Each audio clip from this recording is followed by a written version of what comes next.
Hello, Serge Volken here. I'm a leather worker, also known under the name of Bigfoot. Guess why? That's settled. It's about tools and the famous swivel knife, actually the non-swivel swivel knife. Strange name, non-swivel swivel knife. Actually, it used to be called an incision knife, and it is actually the ancestor of that swivel knife. Yeah, where you have a yoke, you put your finger in it, and you just like rotate. For those who don't know that holy tool of leather carving. Though, like I said, as I said before, there was a time before swivel knives, the old cowboy way, if you want, or even earlier, like in the Middle Ages. I presume they used something similar, which is just a simple blade, like one made out of a screwdriver, or taken a swivel knife blade and just stuck it into a little wood handle.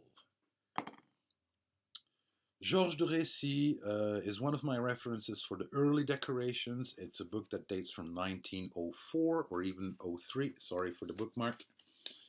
And he talks about leather decoration, and it's got nice illustrations about the incising or incision knife.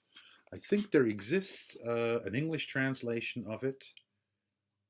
He just calls it the canif, which is actually derived from the English knife, Knife, right?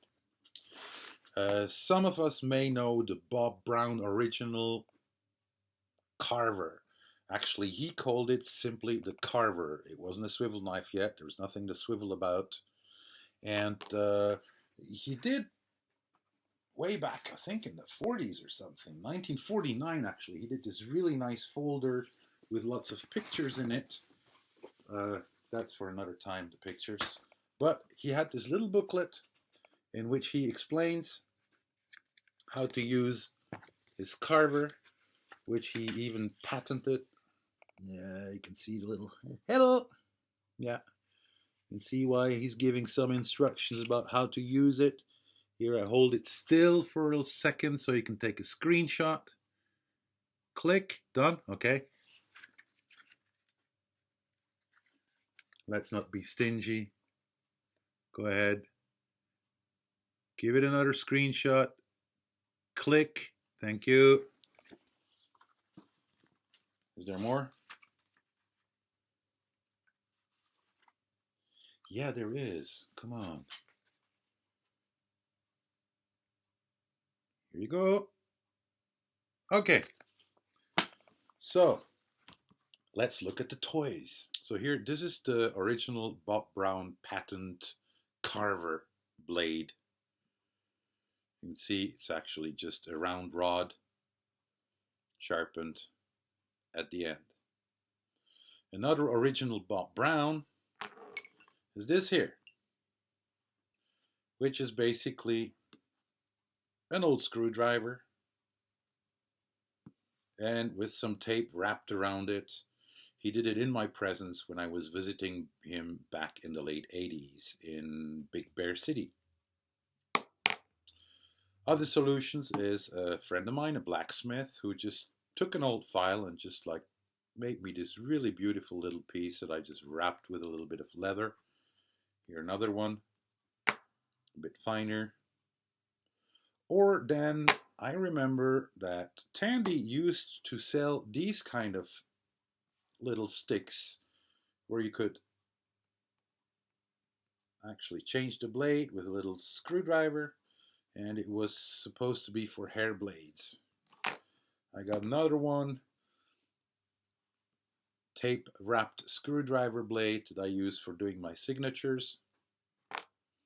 And finally another solution, and that is you just take a little piece of wood, stick a swivel knife blade in it, just hold it firmly with epoxy, and Bob's your uncle.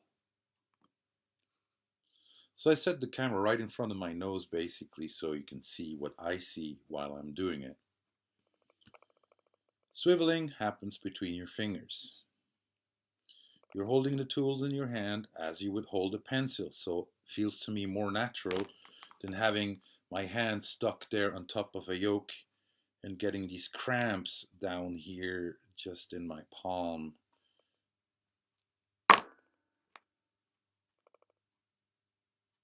Swivel, swivel. So,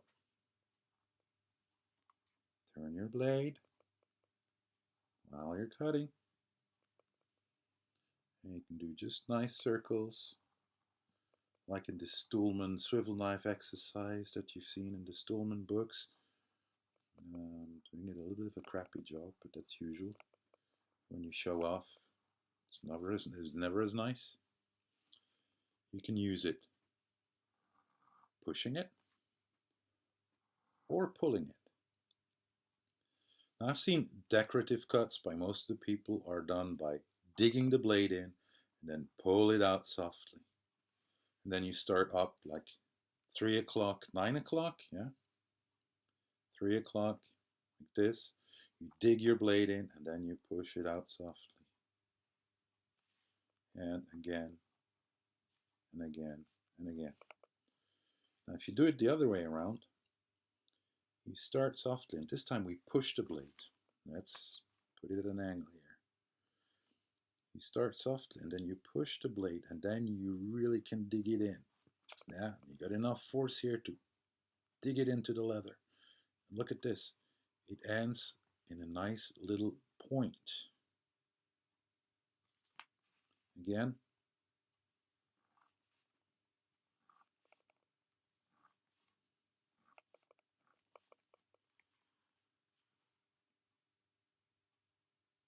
No further comment needed, I presume.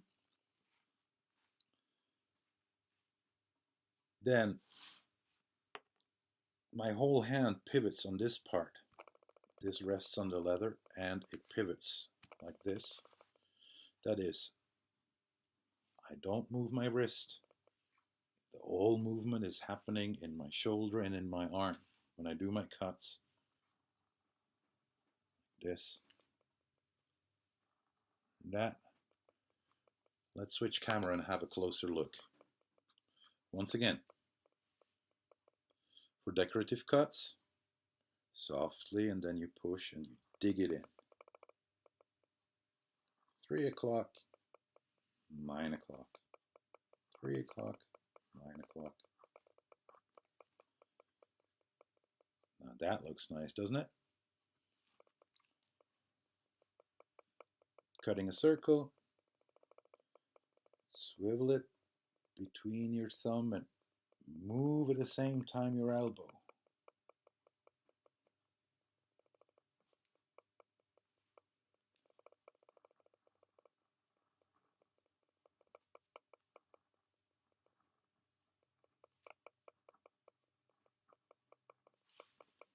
Basically just doodling around. Push, pull, same thing. You get this little pointy bit at the end, which I really like. Okay, I hope I didn't pop some of your swivel knife fans' bubble with this low-tech blade, just to show off that it works just the same. I think this calls for a little refreshment. Cheers, and see you next time.